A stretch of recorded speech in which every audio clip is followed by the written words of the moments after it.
classmate called the police, falsely accused her own class, got expelled. Hello and welcome. I'm a 24-year-old female, but at the time of the story, I was around 19 and doing a professional course of goldsmith.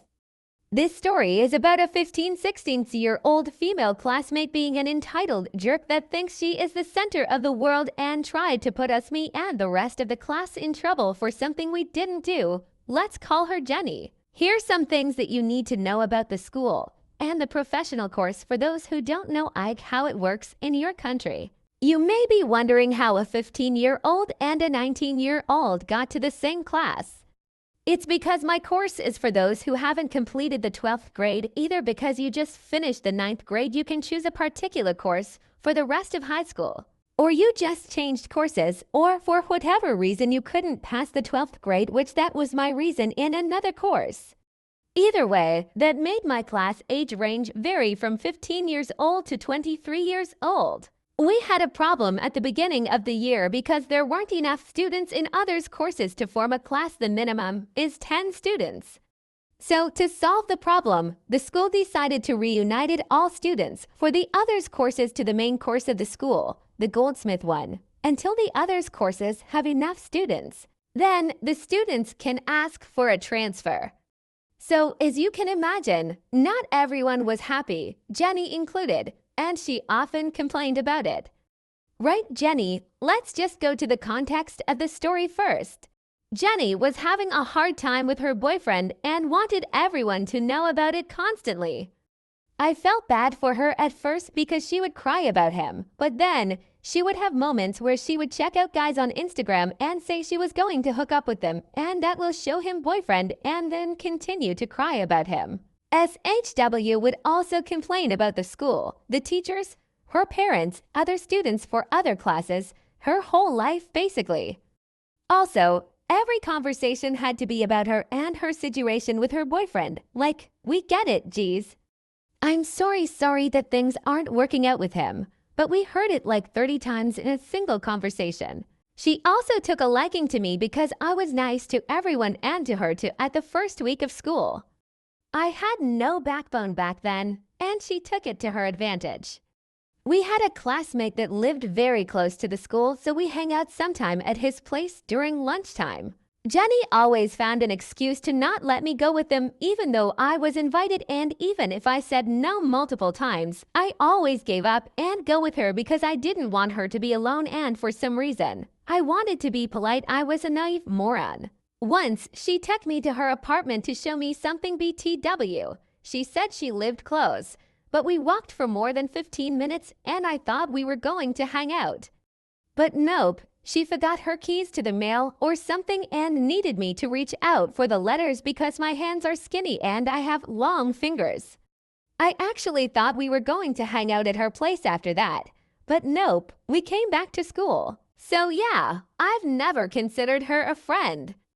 I was just being with her to be polite, but I really should have stayed away from her and hold my ground.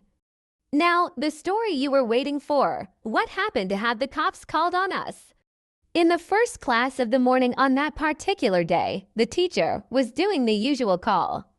When it came to one of the guys of the class, Jenny got upset.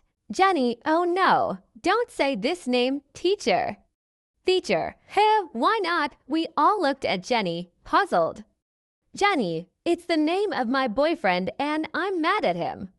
Just hearing his name makes me mad. We just stared at her. What? The poor dude just happened to have the same name as her boyfriend. What was that? But we all shrugged off and the morning continued without any incident. At the end of break time, I was walking along with some of my classmates to our next class when we heard a commotion near our lockers' rooms. Since we are all nosy, we went to check it out. When we arrived, Jenny was handing her phone to Mark M20. One of our classmates and the rest of the class was right there too. Mark listened at the other end of the phone for 2 seconds before angrily handing back to Jenny and tried to walk away. But Jenny was starting to get physical, and Mark was about to be it too. Just so you know, Jenny was around my height at 158 meters, 52 feet, and Mark was around 180 meters, 59 feet, So yeah, it's basically a chihuahua barking against a Doberman. We all separated them, but the school was filled with angry yelling and the staff was getting involved. Jenny grabbed her stuff and ran out of the school. Apparently, she had an argument with some of the boys of our class because of the scene she made this morning. I can't remember what was the reason for what she did next, but Jenny slapped Mark in the face. Then she called her cousin, which led to the phone thing in front of the lockers. Her cousin was threatening Mark that he was on his way to the school and he was going to beat him up. I can't recall what Mark said for this to happen, but I remember my other classmates saying he didn't do anything to deserve a slap and a threat. When we all calmed down, the staff got agitated and something happened outside. We all went to the school entrance and what do we see? Jenny talking to two cops. There is a police station really close to our school, so it was normal they came rather quickly.